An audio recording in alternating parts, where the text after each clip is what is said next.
नमस्कार साथियों, मैं प्रोफेसर डॉक्टर ममता ओझा खुलासा टाइम्स में आप सभी का स्वागत करती हूँ। आज मैं बात करने वाली हूँ फिल्म छावा पर। पहले मैंने सोचा था कि मैं ये फिल्म शायद नहीं देखूंगी, क्योंकि जब मैंने ट्रेलर देखे तो मुझे उसमें बहुत मार धाड़ नजर आ रही थी और कहीं ना कहीं मैं वायलेंस ज़्यादा देख नहीं पाती हूँ। पर पता नहीं क्या हुआ कि कहते हैं ना कि अच्छी चीज़ों के पीछे कहीं ना कहीं कुछ चुंबक रहता है। ये फिल्म ने अपने आप मुझे अपनी तरफ खींच लिया और मैं इस बात की परवाह किए बिना कि मैं तो मारधाड़ वाली फिल्में देखती नहीं हूँ, मैं फिल्म देखने चली गई। और यकीन मानिए, ये मैंने शायद सबसे अच्छा फैसला किया, क्योंकि फिल्म को जब मैं देख रही थी, वैसे फिल्म के डायरेक्टर हैं लक्ष्मण उतेकर। इनका नाम मैंने बहुत ज़्यादा सुना नहीं था, पर फिल्म देखने के बाद मुझे ऐसा लगा भी कि जैसे जोधा अकबर फिल्म बनाई थी आशुतोष गोवारिकर ने, और आशुतोष गोवारिकर का नाम सभी के मुंह पे चढ़ गया था।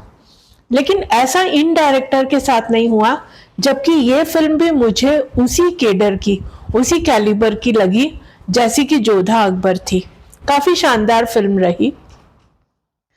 फिल्म जो है वो शिवाजी सावंत जो साहित्यकार थे, उनका उपन्यास था छावा। छावा का मतलब होता है शेर का बच्चा। तो उन्होंने छावा लिखा था। शिवाजी के बेटे जो है संभाजी, उन पर ये उपन्यास लिखा गया था और उसी पर ये फिल्म बनी है। तो पूरी फिल्म में फिल्म के जो मेन लीड है वो विक्की कौशल है और रश्मिका मंदाना है। विक्की कौशल पूरी फिल्म में मुझे शेर का प्रतिनिधित्व करते नजर आए। मतलब पूरी जैसे से लग रहा था कि वो टाइटल को पूरी तरह से कहीं ना कहीं जस्टिफाई कर रहे हैं। बहुत अच्छी एक्टिंग करी उन्होंने और कहीं ना कहीं उनका बिल्ट जो था वो उस किरदार के लिए बहुत सही लग रहा था। कहीं तो जब वो उनकी कन्वर्सेशन होती है रश्मिका मंदाना के साथ में, तो वो उतने ही सॉफ्ट नजर आते हैं, और कहीं युद्ध में जो है हुंकार भरते हुए से नजर आते हैं। और बहुत अच्छी एक्टिंग करी है। विक्की कौशल को पहले भी कुछ फिल्मों में देखा है। मुझे लग रहा था कि संजू फिल्म में उन्होंने एक साइड किरदार निभाया है। उसके बाद मैंने उनकी मसान भी देखी। मसान में वो एवरेज लगे। सैम बहादुर में उनकी एक्टिंग बहुत अच्छी रही। और अब मैंने उनकी छावा देखी, तो मुझे लगता है कि ये फिल्म विक्की कौशल के लिए बहुत अच्छी साबित होने वाली है। बहुत अच्छी एक्टिंग करी है और ये फिल्म उन्हें काफी ऊपर लेकर जाएगी। रश्मिका मंदाना को जब मैंने देखा तो उनकी एक्टिंग भी बहुत अच्छी है। बड़ी बड़ी आंखें, उनकी आंखें बोलती है। और उनको देखने के बाद फिल्म में मुझे ऐसा लगा कि क्यों रश्मिका मंदाना अभी तक सुपरफिशियल जो है रोल्स करती आ रही है, क्यों हीरोइन सब्सटैंशियल और कंटेंट फील रोल करके अपनी पहचान नहीं बनाती है। क्योंकि इस फिल्म में उन्होंने अच्छी एक्टिंग करी है। उनके और विक्की कौशल यानी संभाजी के बीच का जो संवाद रहता है वो सुनना अपने आप में बहुत अच्छा लगता है। फिल्म के आखिरी दृश्य में जब संभाजी पकड़े जाते हैं औरंगजेब द्वारा और उन पर टॉर्चर किया जाता है, तो उस समय वो उनके और रश्मिका मंदाना जो उनकी रानी रहती है, उनके संवाद को ही याद करते रहते हैं और उस संवाद के जरिए जो है वो उस टॉर्चर को सहन कर जाते हैं। तो ये तो बात थी डायरेक्शन की, ये बात थी एक्टिंग की। अच्छा, एक्टिंग की हम बात करें तो जो विलेन है वो है औरंगजेब फिल्म में, और उसका किरदार निभाया है अक्षय खन्ना ने। मतलब मुझे इतना आश्चर्य हो रहा था कि अक्षय खन्ना की पर्सनालिटी कहीं से कहीं तक विलेन की लगती ही नहीं है। तो मैं कास्टिंग डायरेक्टर्स पे जनरली हम फिल्में देखने वालों का ध्यान कभी भी नहीं जाता, पर जब उन्होंने इस तरह की कास्टिंग करी तो अपने आप उनकी तरफ ध्यान गया कि ये मतलब कैसे उन्होंने तय किया होगा कि औरंगजेब के किरदार के लिए वो अक्षय खन्ना को चूज करे। और बहुत सही चॉइस रही, क्योंकि बहुत अच्छी एक्टिंग रही अक्षय खन्ना की। जैसे कि नॉर्मली विलेन लगते हैं वैसे वो खूंखार भी नहीं लगते। फिल्म में बड़े सिंपल रहते हैं, उनकी चाल में कहीं वो खूंखारपना नहीं, न उनकी बातों में, बड़े ही कूल अंदाज में जो है वो दिखाई देते हैं। लेकिन कहीं ना कहीं उनकी नजरों की तरफ जो है ध्यान जरूर जाता है। अलग तरह की उनकी निगाहें, उनकी नजरें। और बड़ा मुझे तो अजीब लगा, मुझे लगा कि औरंगजेब जैसा अगर विलेन है तो उन्हें बताया भी जाएगा तो कहीं ना कहीं गोश्त खाते हुए दिखाई दिया जाएगा, लेकिन वो फिल्म में दिखाई भी देते हैं तो अंगूर खाते हुए। मतलब कहीं भी उनको जो है दरिंदा या क्रूर उस तरह का नहीं बताया गया है। लेकिन फिर भी उनकी जो नीचता है वो कहीं ना कहीं कन्वे होती है बिना इस तरह की चीजों के। और एक चीज मुझे बहुत अजीब लगी कि वो फिल्म में क्रोशिया बनाते हुए टोपी बनाते रहते हैं। मतलब कहाँ औरंगजेब और कहाँ जो है वो क्रोशिया करते हुए रहते हैं। तो जो है मेरे मन में ये आया, वैसे हिटलर भी जो है भले ही तानाशाह थे लेकिन वो पेंटिंग भी करते थे। तो कहीं ना कहीं मुझे ऐसा लगता है कि इन लोगों को भी कहीं ना कहीं इनके अंदर भी क्रिएटिव होने की हुक उठती होगी, या क्रिएटिव होना जो है कहीं ना कहीं इन्हें थोड़ी सी शायद राहत देता होगा। तो वो चीज एक थोड़ी सी अजीब लगी। इसके अलावा जो युद्ध है, युद्ध के सीन्स बहुत ज्यादा है फिल्म में, बहुत ज्यादा युद्ध के सीन्स है। और युद्ध भी बड़े क्रिएटिव और इंटरेस्टिंग है, मतलब बोरिंग नहीं है। जैसे बात होती है बहुत ज्यादा गोरिल्ला युद्ध की, तो इस फिल्म में गोरिल्ला युद्ध भी नजर आता है। युद्ध की बात करें तो कभी तो जो है पेड़ों पे से गिरते हैं औरंगजेब की सेना पे सैनिक। कभी ऐसा होता है कि सेना जाती रहती है और अचानक से पानी में से फूट पड़ते हैं, और कभी सेना जाती रहती है औरंगजेब की ये गन्ने के खेतों की तरफ से, तो उन खेतों को ओढ़ के पहन के बैठे हुए रहते हैं सैनिक। और कभी जब जमीन पर चलती है तो आक्रमण के लिए जमीन से फूट पड़ती है सेना। तो बड़ा ही क्रिएटिव सा युद्ध बनाया है, और मुझे ऐसा लगता है वो क्रिएटिविटी जरूरी भी थी, क्योंकि औरंगजेब की जो सेना थी वो काफी बड़ी थी। और उसमें एक डायलॉग भी है कि मराठास की जो संभाजी की सेना थी वो उस सेना वो तो जितना औरंगजेब की सेना में जितने बावर्ची थे उतनी कुल मिला के संभाजी की सेना थी। तो ऐसी मैसिव सेना से युद्ध करना बाहुबल के द्वारा सिर्फ संभव नहीं था, कहीं ना कहीं युद्ध में ऐसे समय क्रिएटिविटी की जरूरत थी। तो युद्ध बड़े इंटरेस्टिंग थे उनके कहीं ना कहीं। और जो है और आशुतोष राणा है, उन्होंने भी अपनी छाप छोड़ी है उनके मंत्रियों में। उनके एक मंत्री जो रहते हैं वो कवि रहते हैं, वो लास्ट तक उनका साथ निभाते हैं जब उनको टॉर्चर के लिए लेके जाया जाता है। तो दोनों में कविताओं का आदान प्रदान होता है। वो सीन आखिरी में बड़ा इंटरेस्टिंग सा जो है बना हुआ है। और अक्षय खन्ना की बात करें तो वो हमेशा से ही लो प्रोफाइल रखते हैं, लेकिन जब भी कोई फिल्मों में आते हैं तो कहीं ना कहीं अपनी छाप छोड़ जाते हैं। जैसे मैंने उनकी फिल्म देखी, एक तो ताल देखी थी, मुझे ताल फिल्म बहुत अच्छी लगी थी। फिर मैंने उन्हें देखा था दिल चाहता है मैं, और अभी मैंने उन्हें देखा इस फिल्म में। तो बड़ा ही लो प्रोफाइल सा रखते हैं। और विनोद खन्ना के जबकि बेटे हैं।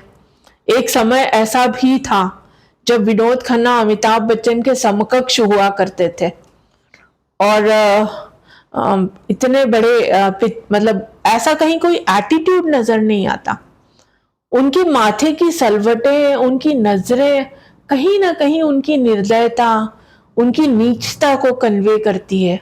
कोई भारी भरकम ऐसे, हाँ बात करें डायलॉग्स की तो औरंगजेब जो बातें बोलते हैं, खोल दो जन्नत के दरवाजे क्योंकि अब शेर आने वाला है, जब शिवाजी के मरने की खबर सुनते हैं, तो अपने दुश्मनों का भी औरंगजेब भले ही कितने ही नीच क्यों ना हो, लेकिन कहीं ना कहीं उनके मन में सम्मान रहता है। और जब संभाजी की मौत होती है तो उनका एक डायलॉग रहता है कि ये अगर मेरा बेटा होता तो इन्हें गद्दी देने में मुझे बिल्कुल भी सोचना नहीं पड़ता और मैं इन्हें खुशी खुशी गद्दी देकर हज पर चला जाता। क्योंकि अभी तक औरंगजेब के जितने भी वंशज रहे थे उन्होंने कभी भी आपसी रिश्तों की इज्जत नहीं करी। औरंगजेब ने खुद अपने पिता को जेल में डाला था। औरंगजेब का जो खुद का बेटा था अकबर, वो उनके अगेंस्ट में था, वो संभाजी की शरण में जाता है। अकबर को जब जोधा अकबर में देखा था तो अकबर ने जो है दिल में घर कर लिया था। बड़ा अच्छा किरदार लगा था अकबर का। लेकिन इस फिल्म में अकबर थोड़े से कमजोर लगे तो ये देखकर थोड़ी सी निराशा हो रही थी। अब अगर बात करें अंत की तो मन कर रहा था कि इतना टॉर्चर दिखाने की क्या जरूरत थी। लेकिन जब मैंने पता किया हिस्ट्री पढ़कर तो मुझे पता चला कि इससे भी ज्यादा खतरनाक टॉर्चर किया गया था उन्हें। 40 दिन तक उन्हें बंदी बनाए रखा था और उनकी आंखें फोड़ दी गई थी, उनके नाखून निकाल दिए गए थे और उनको बहुत ज्यादा प्रताड़ित किया गया था संभाजी को, सिर्फ उनकी चीखें सुनने के लिए। क्योंकि औरंगजेब के दिल को तसल्ली मिलती अगर वो संभाजी की चीखें सुन लेते। लेकिन ये खुशफहमी औरंगजेब को आखिर तक नहीं मिली, क्योंकि संभाजी ने सारा दर्द झेल लिया, सारा टॉर्चर झेल लिया, पर उनके मुंह से एक भी चीख नहीं निकली। तो कहीं ना कहीं मतलब पूरी फिल्म में लगता है कि जैसे शेर शेर दहाड़ रहा है। आखिरी में जब उनको पकड़ा जाता है तो वो काबू में नहीं आते। बहुत सारे लोग उन्हें घेर लेते हैं और लोहे की बेड़ियां, हथकड़ियां वो सब लाई जाती है और इतना मुश्किल रहता है उस शेर को काबू करना। तो वो सीन भी अपने आप में बहुत अच्छा है। और फिल्म की सिनेमैटोग्राफी तो गजब की है। एक बार तो ऐसा लगता है मुझे वो शायद ड्रोन के सहायता से लिया होगा सीन, कि जब कैमरा इस तरह से आगे बढ़ता रहता है कि ऐसे लगता है कि मैं भाग रही हूं और बहुत सारा एरिया कवर कर रही हूं मैं दूर दूर तक, और इस कदर भाग रही हूं कि मुझे चक्कर आ रहे हैं। तो मुझे लगता है कि कई फिल्में ऐसी होती है जिसे बड़े पर्दे पर ही देखना चाहिए। और आजकल OTT प्लेटफॉर्म्स आ गए हैं जिनसे हम कहानियां तो समझ जाते हैं, लेकिन एक लार्जर देन लाइफ एक्सपीरियंस जो लेना रहता है वो थिएटर में ही मिलता है। तो मेरे को ऐसा लगता है कि इस तरह की फिल्में ज्यादा रहनी चाहिए। और थिएटर एक लार्जर देन लाइफ मीडियम है, तो फिल्में उस तरह की बननी चाहिए। थिएटर के लिए उस तरह की फिल्में बनना जरूरी है। अगर यही फिल्म अगर OTT पे देखती होती छोटे स्क्रीन पे तो इसका बिल्कुल भी इम्पैक्ट नहीं पड़ता जो मुझे वहां जाकर देखकर मिला। AR रहमान का म्यूजिक है, अच्छा है। और जब अपनी आखिरी में सेना को मोटिवेट करते हैं संभाजी, छत्रपति संभाजी, तो जो उनके डायलॉग्स हैं और जिस तरह से वो मोटिवेट करते हैं, मुझे लग रहा था कि मैं भी जो है कहीं ना कहीं ऐसा लग रहा था कि मैं खुद युद्ध के लिए तैयार हो रही हूँ। और मेरे साथ एक ये बात रहती है कि मैं कभी कभी फिल्म देखते देखते खो जाती हूँ। तो आजकल मैंने ये समझने की कोशिश की है कि अगर मैं फिल्म में खो जाती हूँ कभी, तो उस समय मैं क्या सोचती रहती हूँ। तो मुझे ये समझ में आया कि उस समय मेरे साथ में जो मेरे अंदर युद्ध चलते रहते हैं, मैं उनके बारे में सोचती रहती हूँ। और कहीं ना कहीं मुझे ऐसा लगता है कि मुझे उस युद्ध के हल भी नजर आते रहते हैं। और कहीं ना कहीं मुझे ऐसा लगता है कि मुझे भी कुछ बड़ा करने की इच्छा होती है। तो फिल्में जब हम देखते हैं तो हमें अपनी साइकोलॉजिकल कंडीशन पर भी फोकस करना जो है वो ज़्यादा ज़रूरी है। क्योंकि फिल्म देखना मुझे बहुत ज़्यादा पसंद था, मैं एक मूवी बफ हूँ, तो मैंने अपनी पीएचडी भी फिल्म एंड कम्युनिकेशन में ही करी है। तो डायलॉग्स भी फिल्म के बहुत ज़्यादा अच्छे थे।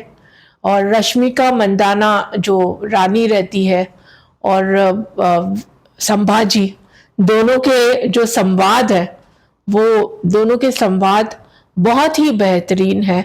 और मुझे कई लोग ऐसे बोलते हैं, जैसे मैंने इस बारे में लिखा भी था इसके रिव्यू में सोशल मीडिया पर। तो मेरे एक स्टूडेंट है लकुलिश शर्मा, तो उन्होंने भी ये बोला जब मैंने लिखा कि अगर फिल्मों के माध्यम से ही थोड़ी सी अतिशयोक्ति दिखाकर हिस्ट्री हमें कम्युनिकेट होती है, तो मुझे नहीं लगता है कि ये बुरी बात है।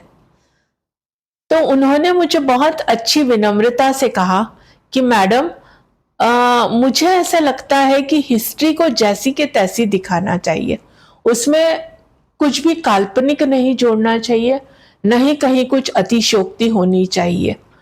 क्योंकि वो हिस्ट्री के साथ कहीं भी खिलवाड़ अच्छा नहीं है, क्योंकि हमारी हिस्ट्री वैसे ही बहुत संभावनाओं से भरी है। तो उनकी इस बात पर मैं जब सोच रही थी, तो मैंने मन में सोचा कि इस फिल्म को देखने के बाद कहीं ना कहीं मैंने गूगल में जाकर और दूसरे ज्ञान के सोर्सेस में जाकर संभाजी के बारे में जानने की इच्छा रखी। मैंने उनके बारे में पढ़ा, मैंने शिवाजी के बारे में पढ़ा। ये क्यों हुआ? क्योंकि फिल्म देखने के बाद मेरे अंदर इंटरेस्ट क्रिएट हुआ और मैंने ये चीज करी। संभाजी की उम्र मात्र 31 साल की रही।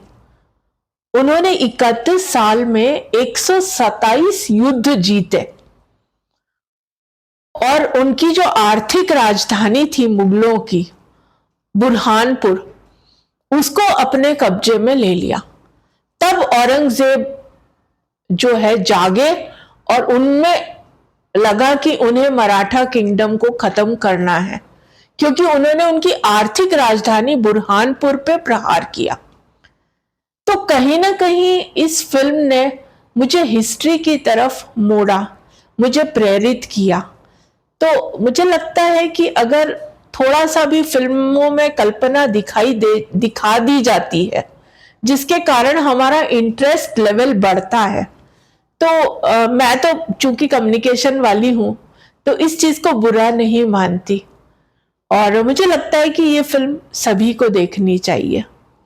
और पूरे अपने नाम छावा को जीते हैं संभाजी, और फिल्म का नाम भी बहुत अप्रोप्रिएट है। Thank you.